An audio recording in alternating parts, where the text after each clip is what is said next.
Feeling the heat of rising energy bills? Well, there are options available for HMRC tax relief for UK small businesses. We will guide you on how you can avail of them. For every single small business in the UK, 2026 is looking like a make or break year when it comes to energy costs. But what if you could fight back using HMRC's own rules? You see, missing out on tax relief isn't just a lost opportunity, it's actively overpaying the taxman. I'm here to walk you through an expert plan from the team at My Tax Accountant, designed by their UK tax advisors to make sure that does not happen to you. And this quote from the CBI's chief economist, well, it really hits home, doesn't it? It perfectly captures the pressure so many of you are feeling right now.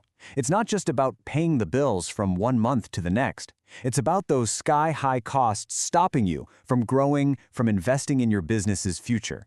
We get that, and that's exactly what we're here to tackle today. All right, so how are we going to do this? First, we're going to get to the bottom of why your bills have changed so much. Then, we'll dive into 4 crucial areas of tax relief you absolutely need to know about: capital allowances, business rates, VAT, and the brand new rules for working from home. And don't worry, we'll pull it all together at the end into a simple action plan you can use right away. Okay, first things first, let's face the new reality. Your energy bill in 2026 is a completely different animal than it was just a few years back. Seriously, it's no longer just about how much energy you use. A massive chunk of your bill is now made up of fixed costs, things like network charges and government policy levies. And that means simply switching off the lights isn't going to cut it anymore. We need a much smarter, tax-led approach. And this brings us to a really important question for 2026.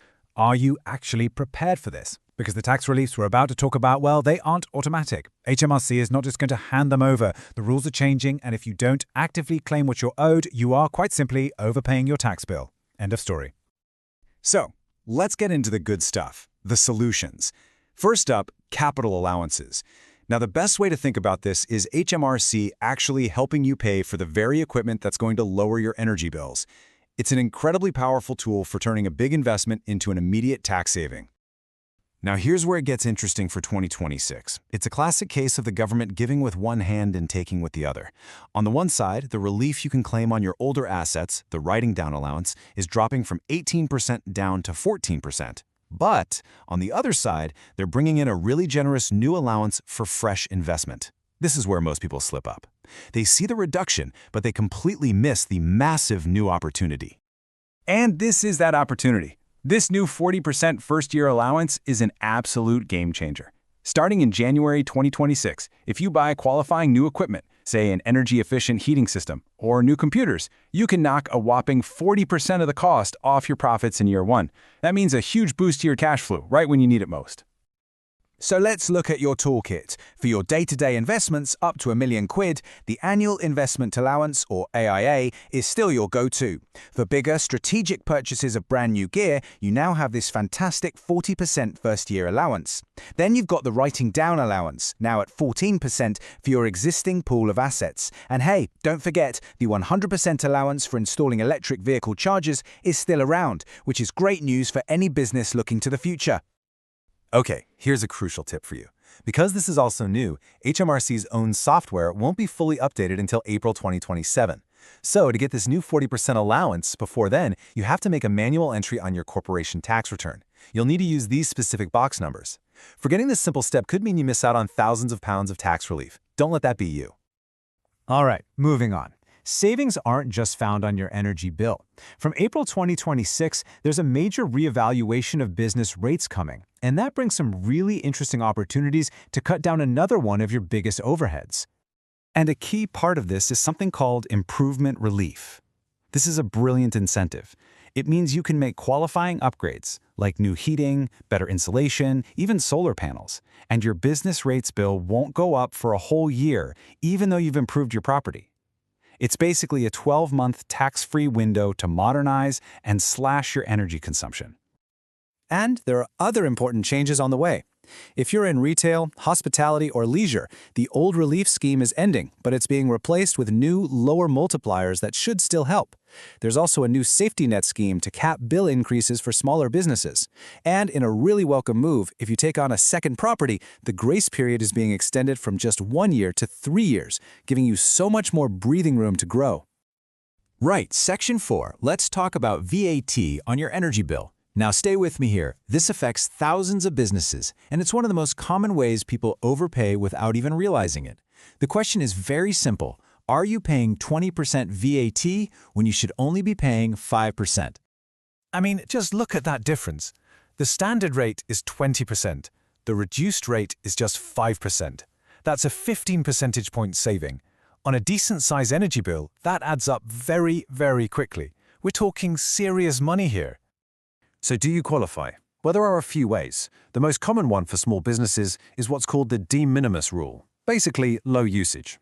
If your business uses, on average, less than 33 kilowatt-hours of electricity or 145 of gas per day, you should be on that 5% rate. Think of a small coffee shop in Manchester, a local florist, or a small workshop. This also applies to charities, and crucially, to a freelancer in London running their business from home, where most of the energy is domestic. Okay, so how do you get it? It's a really simple process, but you have to be proactive. First, just check your last few bills. See if your usage is under those thresholds. If it is, call your energy supplier and ask for a VAT declaration form. Fill it in, send it back, and they'll change your rate. But you've got to remember, they will not do this automatically. It's on you to take that first step. And here is a fantastic little nugget of information. If you find out you've been overpaying this whole time, you can claim that money back. You can actually backdate a claim for overpaid VAT for up to 4 years. For some businesses, this could literally mean a refund check for thousands of pounds landing on your doorstep.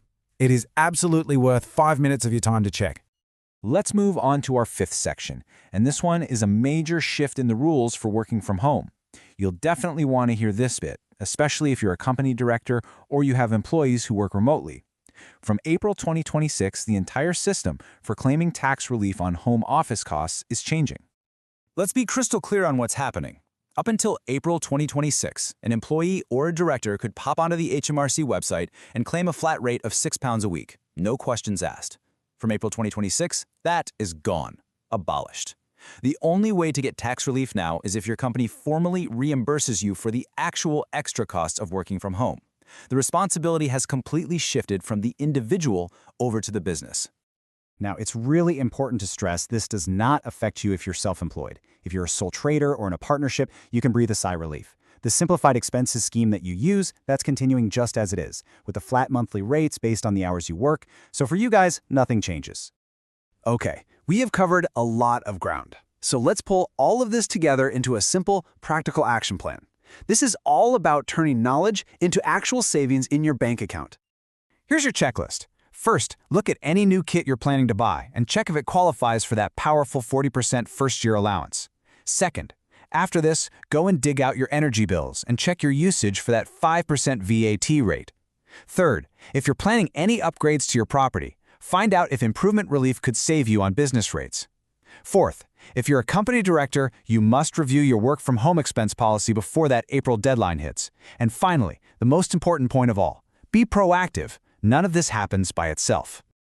Now, before we finish, I have to make a very important point. Everything we've talked about today is for general guidance. Tax is complicated, the rules are always changing, and your business has its own unique circumstances. So please, don't treat this as a substitute for professional advice that's tailored specifically to you. And for that kind of tailored guidance, you really should speak to an expert. The team at My Tax Accountant are ready to help you navigate all of these changes and make sure you're claiming every single penny that you are entitled to. All their contact details are right there on the screen. So we'll leave you with one final question to think about. Is your business truly using every single tool available to fight back against these rising costs? The opportunities are there, but you have to go out and grab them. For more essential updates just like this one, please do subscribe to the My Tax Accountant channel. Thank you for watching.